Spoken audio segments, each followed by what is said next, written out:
같이 기도하심으로 9월 6일 9월 첫 주 수요 저녁 예배를 하나님께 드립니다.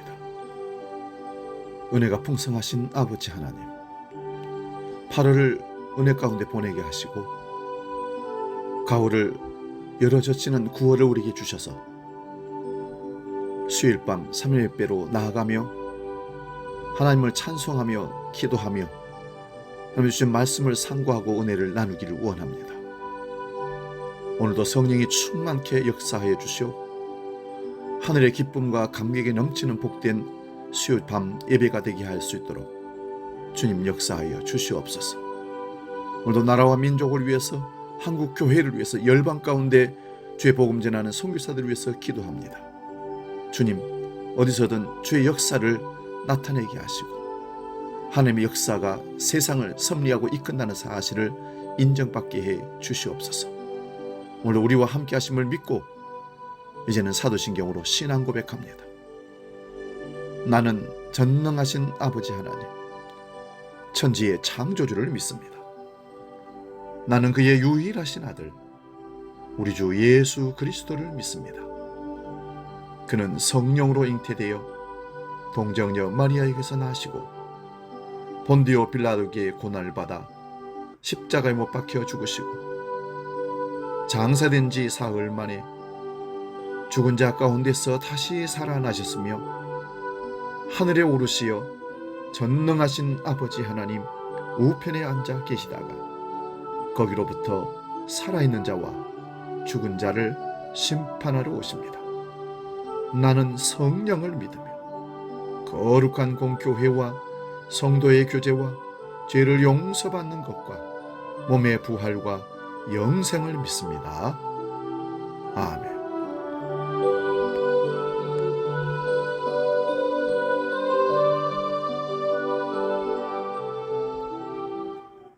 찬송가 70장 피난처 있으니 함께 찬송합니다.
오늘 저녁 우리에게 주시는 하나님 말씀은 요한계시록 16장 17절에서 21절 말씀입니다.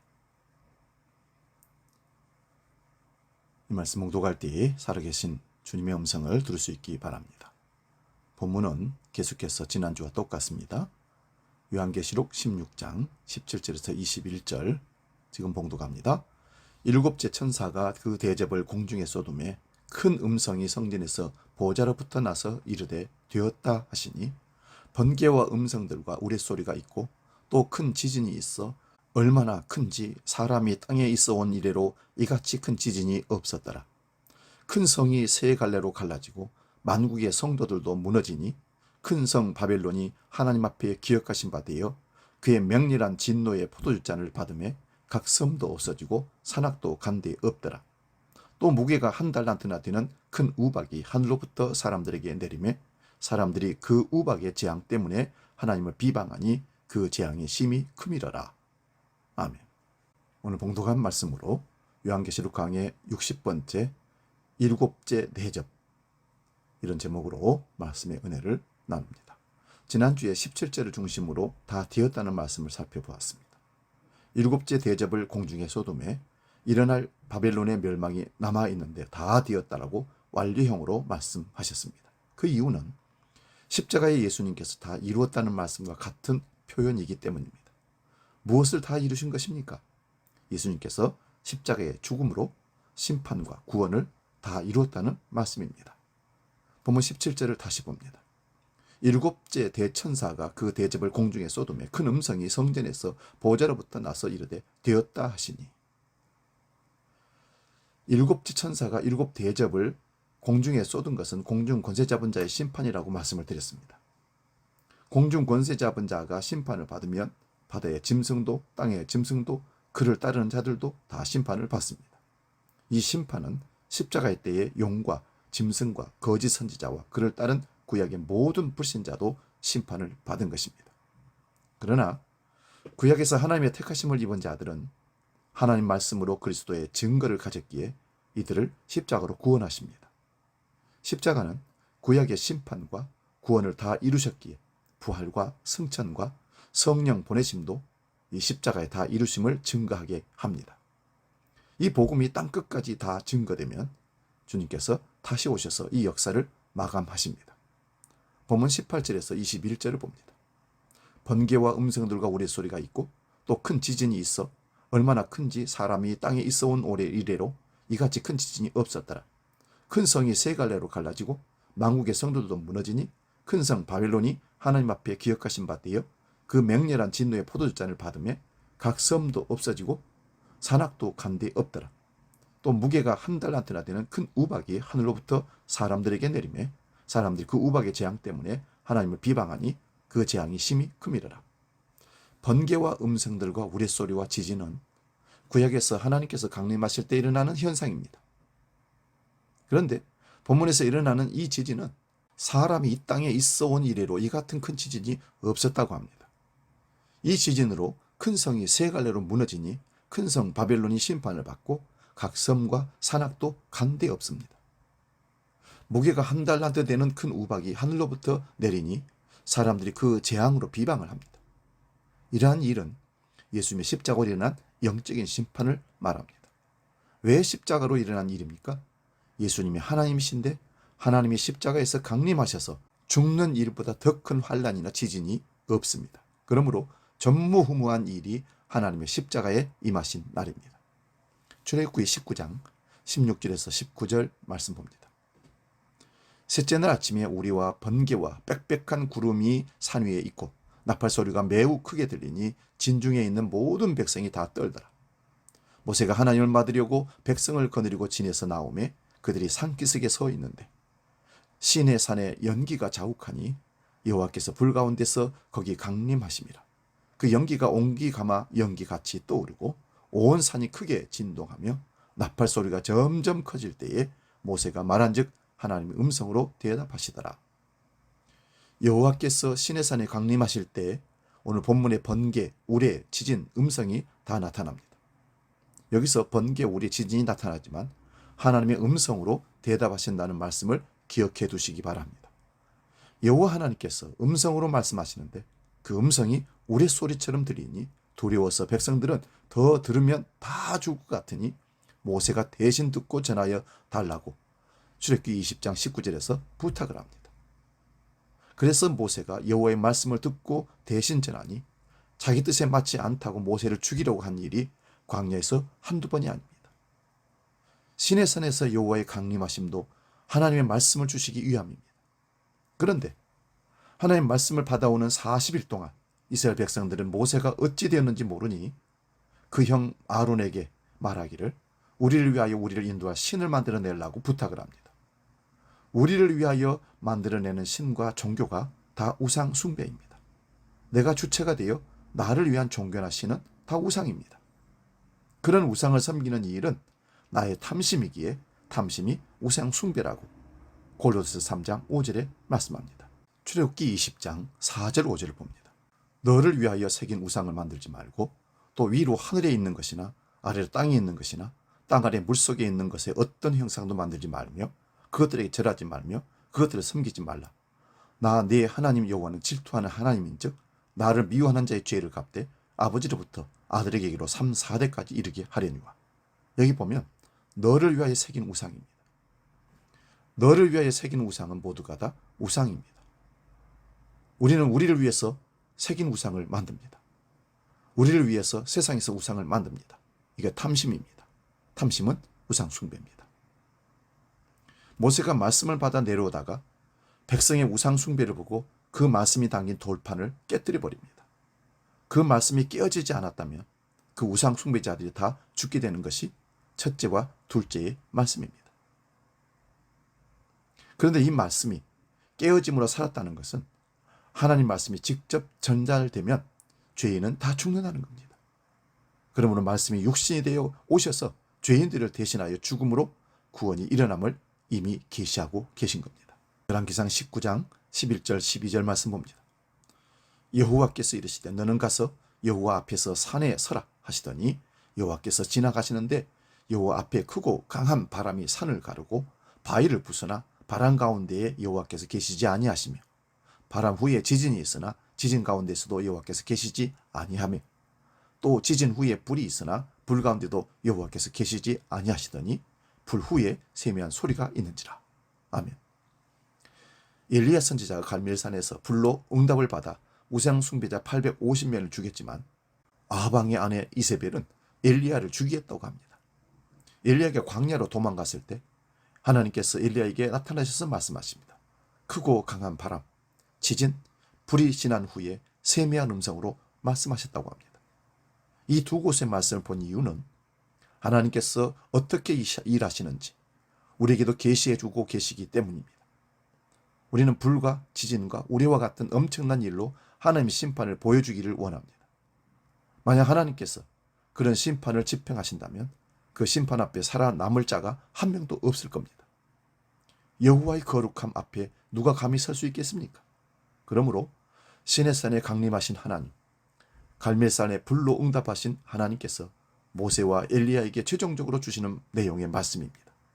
그러므로 그 말씀이신 하나님께서 이 땅에 오셔서 그 말씀이 십자가에서 이루실 내용을 보여주십니다. 에스겔 38장 19절에서 23절입니다.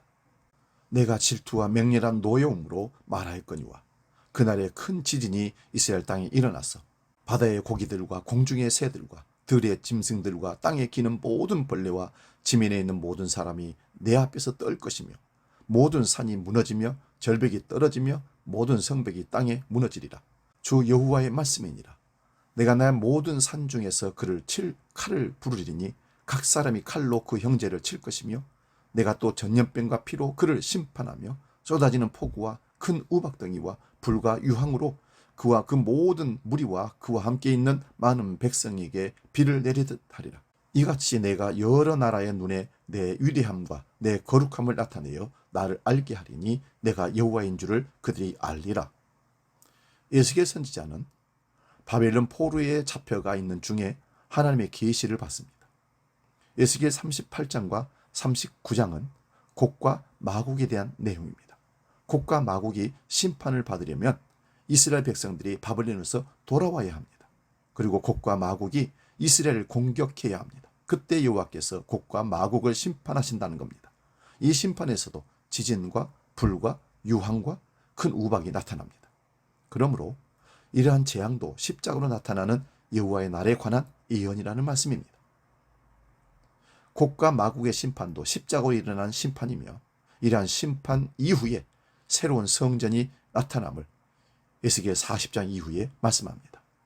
그러므로 예수님의 십자가로 성전도 파괴되고 공중 권세 잡은 자와 바다의 짐승과 땅의 짐승도 심판을 받는데, 이들이 예수님을 공격하기 위해서 십자가로 몰려오는 모습이 마치 곡과 마곡이 대군을 이끌고 예루살렘으로 오는 모습으로 에스겔 선지자는 미리 예언하고 있습니다. 그러므로 이 전쟁은 물리적인 전쟁이 아니라 십자가로 일어난 영적인 전쟁입니다. 십자가 이후에 성령을 부어주심으로 성령 임한 자들이 성전이 되는 내용도 에스겔 40장 이후의 내용입니다. 그러므로 성전이 완성되면 성전에서 생수가 흘러나오는 내용이 에스겔 47장의 말씀인 것을 우리는 잘 압니다. 이 내용도 십자가로 사탄의 권세를 깨뜨리신 예수님께서 부활 승천하셔서 성령을 부어주심으로 성전된 성도들이 생명의 복음을 증가하는 내용입니다. 그리하여 하나님이 그 하실 처소가 완성되면 주님께서 재림하십니다. 요한계시록 20장 7절에서 10절 말씀 봅니다. 천년이 참에 사탄이 그 옥에서 놓여 나와서 땅의 사방 백성 곧 곡과 마곡을 미혹하고 무화 싸움을 붙이리니 그 수가 바다의 모래 같으리라. 그들이 지면에 널리 퍼져 성도들의 진과 사랑하는 성을 두루매 하늘에서 불이 내려와 그들을 태워버리고 또 그들을 미혹하는 마귀가 불과 유황못에 던져지니 거기는 그 짐승과 거짓 선지자도 있어 세세토록 밤낮 괴로움을 받으리라. 사탄이 곡과 마곡을 미혹하여 하나님의 성도들을 대적하지만 하늘에서 불이 내려와 태워버린다는 것입니다. 이 내용은 재림의 내용이지만 재림은 이미 십자가로 일어난 그 심판과 구원을 신약 성도들까지 포함하여 확증하는 사건이 되는 것입니다. 구약성경 스가랴서 14장 4절에서 8절입니다. 그날에 그의 발이 예루살렘 앞 곧 동쪽 감람산에 서실 것이요 감람산은 그 한가운데가 동서로 갈라져 매우 큰 골짜기가 되어서 산 절반은 북으로 절반은 남으로 옮기고 그 산 골짜기는 아셀까지 이를지라. 너희가 그 산 골짜기로 도망하되 유다왕 우시야 때에 지진을 피하여 도망하던 것 같이 하리라. 나의 하나님 여호와께서 임하실 것이요 모든 거룩한 자들이 주와 함께 하리라. 그날에는 빛이 없겠고 광명한 것들이 떠날 것이라. 여호와께서 하시는 한 날이 있으리니 낮도 아니요 밤도 아니라 어두워갈 때에 빛이 있으리로다. 그날에 생수가 예루살렘에서 솟아나서 절반은 동해로 절반은 서해로 흐를 것이라. 여름에도 겨울에도 그러하리라. 아멘. 구약의 그 날이란 여호와의 날이기에 십자가의 날을 말합니다. 바벨론 포로에서 예언한 에스겔 선지자나 돌아온 이후에 활동한 스가랴 선지자나 표현은 조금 다르지만 여호와의 날에 있을 큰 전쟁을 예언하고 있습니다. 그 전쟁은 물리적인 용어를 사용할 수밖에 없지만 영적인 전쟁입니다. 스가랴 선지자는 그의 발이 감람산에 서면 그 산이 깨지고 우시야 왕 때에 지진이 나서 도망가는 때와 같다고 합니다. 이 지진은 실제로 일어난 지진이지만 스가랴서의 지진은 그런 지진이 아니라 십자가의 때를 말합니다. 그러므로 그날에 생수가 예루살렘에서 솟아나와서 동해와 서해로 여름에도 겨울에도 흐른다고 합니다. 에스겔서와 스가랴서를 간략하게 보았지만 심판과 생수가 함께 나오는 일은 오직 십자가뿐입니다. 요한복음 7장 37절에서 39절을 봅니다. 명절 끝날 곧 큰 날에 예수께서 서서 외쳐 이르시되 누구든지 목마르거든 내게로 와서 마시라. 나를 믿는 자는 성경 이름과 같이 그 배에서 생수의 강이 흘러나오리라 하시니 이는 그를 믿는 자들이 받을 성령을 가리켜 말씀하신 것이라. 예수께서 아직 영광을 받지 않으셨으므로 성령이 아직 그들에게 계시지 아니하시더라. 아멘. 예수를 믿는 자는 성경의 이름과 같이 그 배에서 생수의 강이 흘러나올 것이라고 말씀합니다. 여기 생수의 강은 예수께서 47장과 스가랴서 14장에 나옵니다. 이뿐 아니라 구약의 여러 곳에서 생명수 구원의 우물을 말씀하고 있습니다.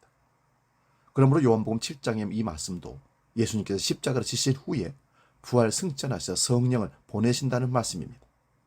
성령이 임하는 자는 성전이 되며 성전에는 생명수가 있기에 생명수를 마시며 생명수를 흘려보내는 자들이 되는 것입니다. 오늘 본문을 다시 봅니다. 7번째 대접이 쏟아집니다. 7번째 대접이 쏟아지니 다 되었다라고 합니다. 이 말씀은 심판이 다 되었다는 말씀입니다. 심판의 이미지가 번개, 음성, 우레소리, 큰 지진, 큰 우박입니다. 이런 내용이 구약에서 어떻게 나타난지를 살펴보니 여호와께서 임하시는 날입니다. 그 여호와의 날에 심판이 일어나니 큰 성 바벨론이 세 갈래로 나누어지고 맹렬한 진노의 포도주를 마시게 되는데, 이런 심판의 내용이 계속 나옵니다. 그러나 그 심판과 동시에 구원의 일도 일어남을 지금까지 살펴보았습니다. 이제는 재앙에 대하여 집중하여 살펴보기를 원합니다. 계시록 8장 5절입니다. 천사가 향로를 가지고 제단에 불을 담아다가 땅에 쏟음에 우리와 음성과 번개와 지진이 나더라. 이것은 7째 인을 뗄 때 나오는 내용의 얘기입니다. 천사가 금 향로에 담아 올라가는 것이 먼저 있습니다. 그것은 성도들이 기도라고 했습니다. 여기 성도는 하나님의 약속을 믿고 기다리다가 핍박과 고난을 겪고 죽어간 구약의 성도들을 가리킵니다. 이들 가운데 순교자들도 있습니다. 이들이 기도를 들으시는 그 일이 십자가로 나타났기에 7인과 7나팔과 7대접의 재앙으로 적을 심판하시고 성도는 구원하시는 겁니다. 십자가로 성자와 성령과 성부께서 심판과 구원을 함께 이루십니다. 계시록 11장 19절입니다. 이에 하늘에 있는 하나님의 성전이 열리니 성전 안에 하나님의 언약궤가 보이며 또 번개와 음성들과 우레와 지진과 큰 우박이 있더라. 앞에서는 7째 인에서 우레, 음성, 번개, 지진이 있었습니다. 그런데 오늘 본문에서는 7째 나팔에 번개, 음성, 우레, 지진과 큰 우박까지 보입니다. 이러한 재앙이 쏟아지는 것은 구약에서 여호와께서 임하시는 날임을 보았습니다. 오늘 본문을 다시 봅니다. 7째 인과 7째 나팔에 쏟아진 재앙의 내용이 오늘 본 7째 대접 재앙과 거의 같습니다. 그러므로 인과 나팔과 대접이 성자와 성령과 성부께서 십자가로 나타난 심판임을 분명히 알 수 있습니다. 이런 내용을 에스겔 선지자와 스가랴 선지자를 통해서 살펴보았습니다. 그런데 그런 심판 가운데서도 놀라운 소식은 그런 심판을 통하여 생명수가 흘러감을 보았습니다. 그러므로 성도는 십자가를 통하여 생명수를 받지만 그렇지 않은 자들은 십자가가 심판의 소식이 되기에 극도로 싫어하게 되는 것입니다. 초대교회 때 핍박을 받는 성도들은 요한이 전한 십자가의 복음이 심판과 구원을 다 이루었기에 참으로 위로가 되었습니다. 그래서 마라나타를 외친 겁니다. 아멘. 주 예수여 어서 오시옵소서. 이 은혜가 우리에게도 임하면 십자가로 나타난 하나님의 심판과 구원이 밝히 보이게 될 것입니다. 이런 자들은 우리의 생명 다한 그날까지, 주님 다시 오는 그날까지 십자가 안에 머무게 됩니다. 복음 찬양, 주님 다시 오실 때까지 찬양하고 기도하고 마치겠습니다.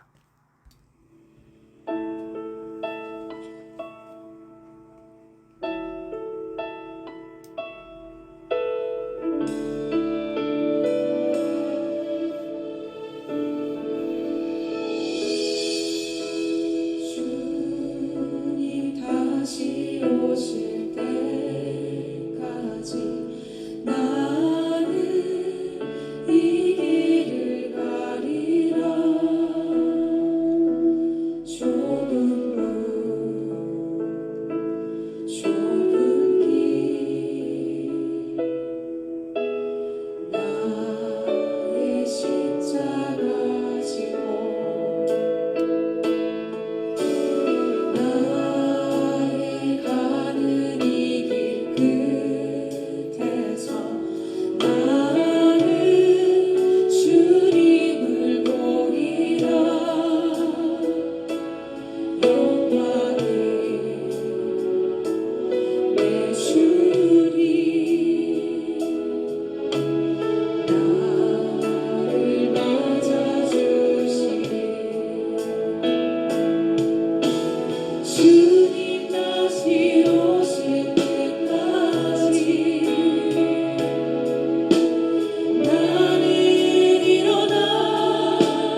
살아계신 아버지 하나님, 일곱 번째 대접을 쏟으시며 십자가에 다 이루심, 구원과 심판이 함께 이루어진 놀라운 사건들을 요한계시록을 통해서 우리가 상고하고 은혜를 나눴습니다. 우리를 구속하신 놀라운 주님의 은총과 그 사랑을 감사하며 이제 성전 삼고 우리 안에 계시는 성령님과 함께 하늘의 생명수를 날마다 마시며 이 땅을 주님과 함께 살아가는, 다시 오실 주님을 기다리는 재림의 신앙으로 이 땅을 살게 해 주시옵소서. 이제는 우리의 생명이시고 구원주가 되시는 주 예수 그리스도의 은혜와 아버지의 크신 사랑과 성령님의 감동, 교제, 역사 충만케 하심이 일곱 번째 대접을 통해서 다 이루신 주님의 뜻과 십자가의 사건을 가슴에 새기고 날마다 주님 십자가를 통해서 우리에게 주시는 생명수를 마시고 천국의 삶을 살기로 결단하며 나아가는 모든 주의 백성들 머리 위에 이제로 영원히 함께 하시기를 간절히 축원하옵나이다. 아멘.